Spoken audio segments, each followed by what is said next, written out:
Doctor صاحب، انتہائی حساس معاملہ جو اس وقت ٹی ایل پی اور حکومت کے درمیان اس وقت جو کشیدگی کی ایک فضا ہم دیکھ رہے ہیں، وزیر اعظم صاحب نے جو آج کہا ہے کہ کسی قسم کی رعایت نہیں دی جائے گی، پھر وزراء کے بیانات، کیا آپ سمجھتے ہیں کہ اس کو صحیح طریقے سے ہینڈل کیا جا رہا ہے اس معاملے کو؟ جی، میں صرف یہ آج جو میں باتیں سن رہا ہوں، ابھی وزراء نے بھی باتیں کی ہیں اور انہوں نے کہا ہے کہ حکومت کی ریٹ ہم بحال کریں گے اور رینجرز کو اختیارات دینے کی بات ہوئی ہے، اور سڑکوں پہ اس وقت ہزاروں کی تعداد میں لوگ موجود ہیں، پولیس والے شہید ہوئے ہیں، جی سر، دوسری طرف بھی شہادتیں ہوئی ہیں، اور یہ معاملات جو ہیں یہ افہام و تفہیم سے حل ہونے چاہیے تھے اور حل ہونی چاہیے۔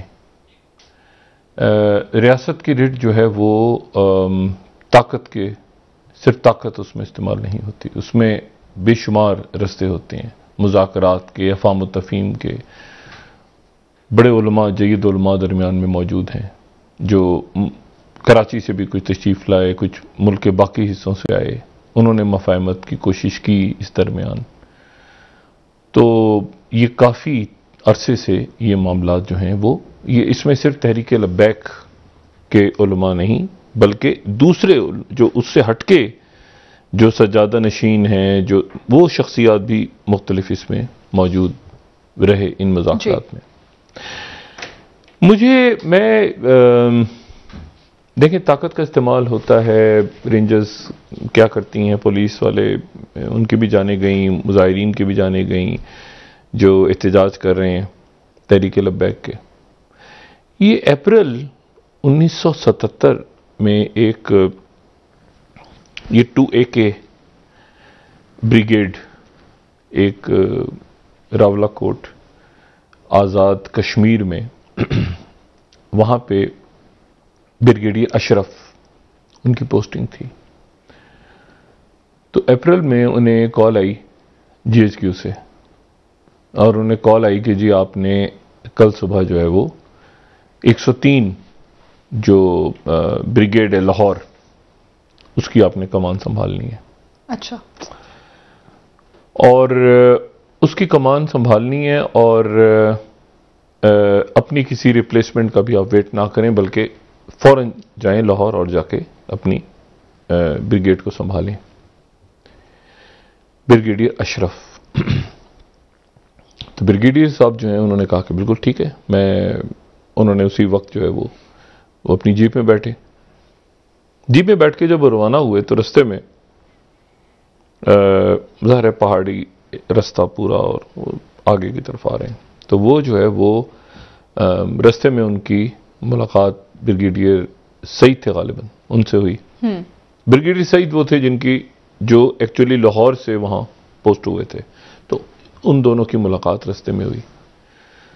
تو جو بریگیڈیئر اشرف تھے جو آزاد کشمیر سے لاہور جن کی پوسٹنگ ہوئی تھی، انہوں نے کہا کہ جی آپ یار بڑے لکی ہو، تمہاری بڑی زبردست جگہ پوسٹنگ ہو رہی ہے یہ آزاد کشمیر میں جہاں پہ۔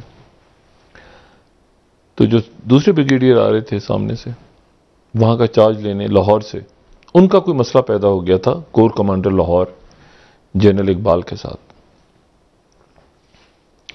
انہوں نے کہا کہ یار میں تو اچھی جگہ پہ جا رہا ہوں، لیکن تمہاری پوسٹنگ جہاں ہوئی ہے نا وہاں پہ گڑبڑ ہے، وہاں پہ حالات ٹھیک نہیں ہیں۔ صحیح، ٹھیک۔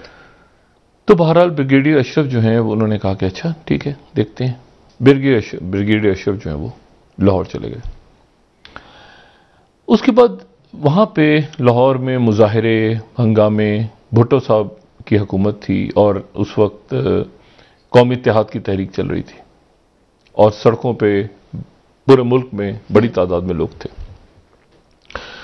تو بریگیڈیئر اشرف کے علاوہ وہاں پہ بریگیڈیئر اشتیاق تھے ایک، اور ایک وہاں پہ بریگیڈیئر نیاز تھے۔ کچھ دنوں میں جب یہ مظاہرے وغیرہ پولیس نے قابو کرنے شروع کیے تو اس کے بعد پھر یہ ہوا کہ ایک بات آپس میں شروع ہوئی کہ کیا ہمیں اس میں فوج کیا کرے گی، اور مطلب خاص طور پہ جب شام کے وقت یہ فوج کے لوگ بیٹھتے تو یہ بات کرتے کہ یہ مطلب ہم کیا کریں گے یہاں پہ، اور مطلب کیا ہم عوام پہ گولی چلائیں گے، لوگوں پہ گولی چلائیں گے؟ یہ کام تو سیاسی قائدین کا ہے، یہ کام تو حکومت کا ہے، اور یہ کام تو جو اپوزیشن ہے ان کا ہے، فوج درمیان میں کیا کرے گی آ کے؟ یہ ایک سوالیہ نشان کھڑا ہو گیا۔ اور پھر وہ دن آیا جب 3 بریگیڈیئرز نے گولی چلانے سے انکار کر دیا اور انہوں نے جا کے اپنے استعفے پیش کر دیے۔ اچھا، صحیح۔ بریگیڈیئر نیاز، بریگیڈیئر اشتیاق اور بریگیڈیئر اشرف۔ اور یہ بات جو ہے پھر یہ اس وقت کے جو آرمی چیف تھے جنرل ضیاء الحق، ان تک یہ بات پہنچی اور یہ خبروں میں آئی، اور پھر اس کے بعد یہ بات پھیل گئی کہ فوج نے یہ کہا ہے کہ ہم عوام پہ گولی کیسے چلائیں، یہ تو سیاسی مسئلہ ہے، سیاسی قائدین کو یہ حل کرنا چاہیے، فوج کے لوگ تو گولی نہیں چلا رہے۔ اور پھر جب 5 جولائی ہوا تو اس کے بعد ایک وجہ اس میں سے یہ بھی بنی کہ جی فوج جو ہے وہ گولی چلانے سے انکار کر دیا۔ بریگیڈیئر نیاز صاحب سے بڑی ملاقاتیں رہی، وہ اس پروگرام میں بھی تشریف، 2014 میں ان کا انتقال ہوا۔ ٹال، لمبی ہائٹ کے، بڑے جیسے خوش شکل، اسمارٹ شخصیت، تو وہ ریزائن کر کے مختلف پھر اس کے بعد وہ ذمہ داریاں انہوں نے نبھائیں، لیکن 2014 میں ان کا انتقال ہوا۔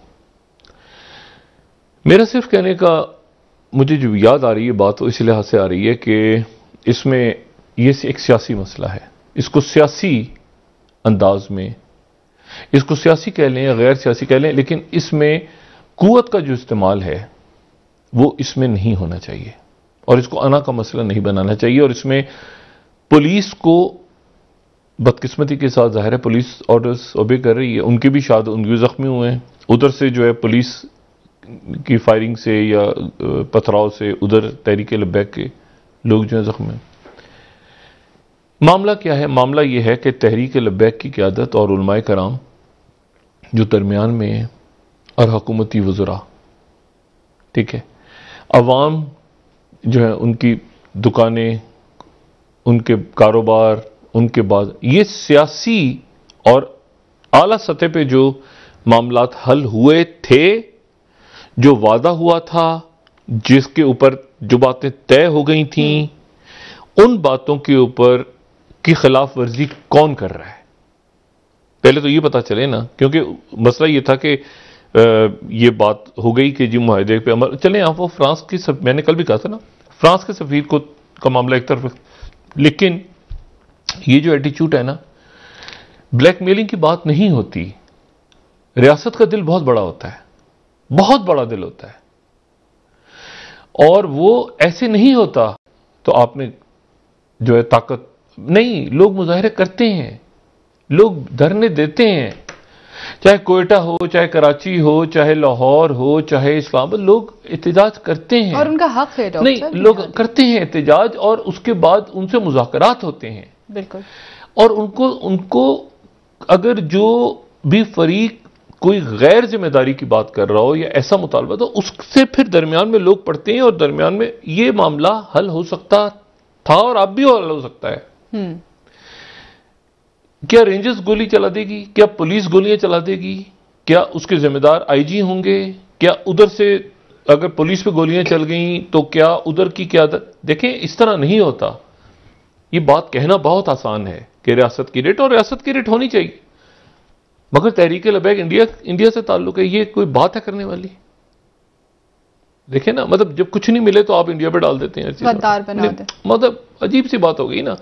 اب اس میں جو ہے وہ بڑے بڑے علماء ہیں اور باقی شخص ہیں، ان کے ساتھ بیٹھ کے مذاکرات ہو رہے تھے، تو کہ دہشت گردوں سے مذاکرات ہو رہے تھے، انڈین ایجنٹس کے ساتھ مذاکرات ہو رہے تھے، معاہدہ انڈین ایجنٹس کے ساتھ لکھا گیا ہے، یہ ہزاروں لوگ جو سڑکوں پہ، اس طرح نہیں کرتے۔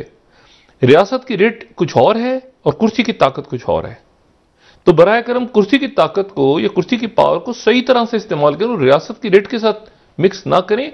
یہاں جو دیکھیں شیخ رشید صاحب، اور یہ شیخ رشید صاحب سمجھتے ہیں خود معاملات کو۔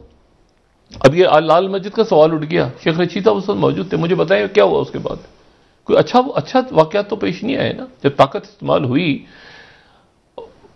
ایک موقع تھا ان کے پاس بھی، جو لال مسجد میں موجود تھے لوگ، ان کے پاس بھی موقع تھا کہ وہ مذاکرات کے ذریعے معاملات کو حل کرتے.